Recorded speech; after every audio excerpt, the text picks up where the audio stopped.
Now we want to organize a bit our foot, and we are going to make sure that the foot control drives all the pivots. So we're gonna just grab the tiptoe pivot and the foot control second, and we're just gonna make it a child of it. So that when the foot control moves, the, the leg will go with it. And of course, you have all your attributes functioning already there.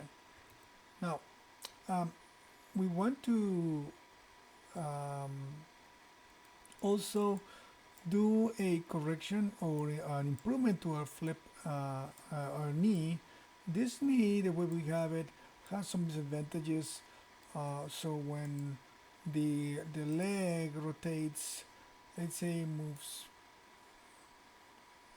up, this or let's say the knee goes beyond the knee controller, the knee will flip, and that is not a good thing. So for that we need to do a couple of corrections that make it a bit better.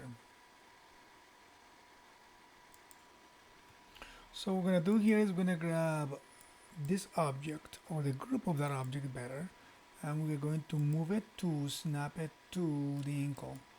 So let me just move it holding V, and that's going to freak out the knee for a moment because the knee is not going to like it, but that will make my job a bit easier. And then I'm going to just move this one out.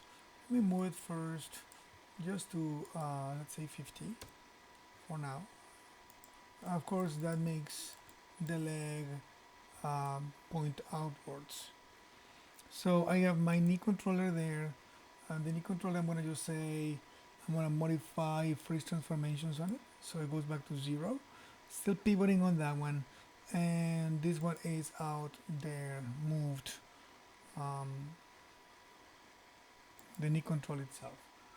Now we are going to make this knee control group a child of the foot control, and that's going to use simply parenting it so that when that one moves, the knee control is going to go with it. Still, the knee is freaking out, but the freak out is happening because, of course, this guy is revving it. So what I need to correct is the twist of the IK handle. So I'm going to click on that IK handle right there. You might find it if you scroll down and look, you'll find the IK handle there, and you can change the twist value. So if you modify that, let's see, it goes 90 positive. That way the knee goes back to where it needs to go. So now I have my knee with that object on there. Now one thing that doesn't solve the project problem completely, we're going to generate an attribute to control those, so that we can not having to manually move this guy back and forth, but better do it through an attribute. I'm going to add the attribute to the foot control. So I'm going to go again and say modify add attribute, and this one I'm going to call it left knee twist. Left knee twist.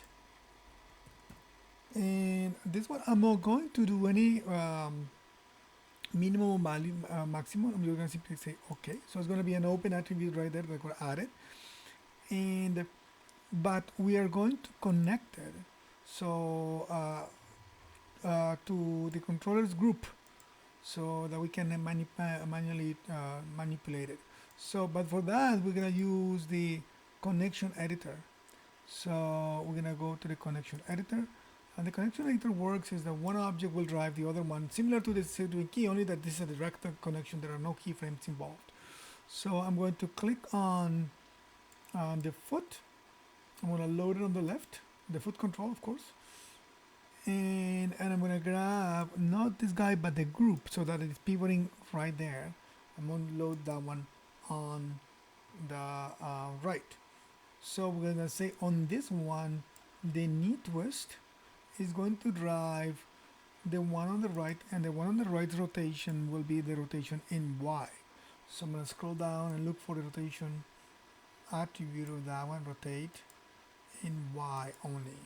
So now if I select my controller and I manipulate or use my knee twist, I can rotate manually my knee by modifying this object.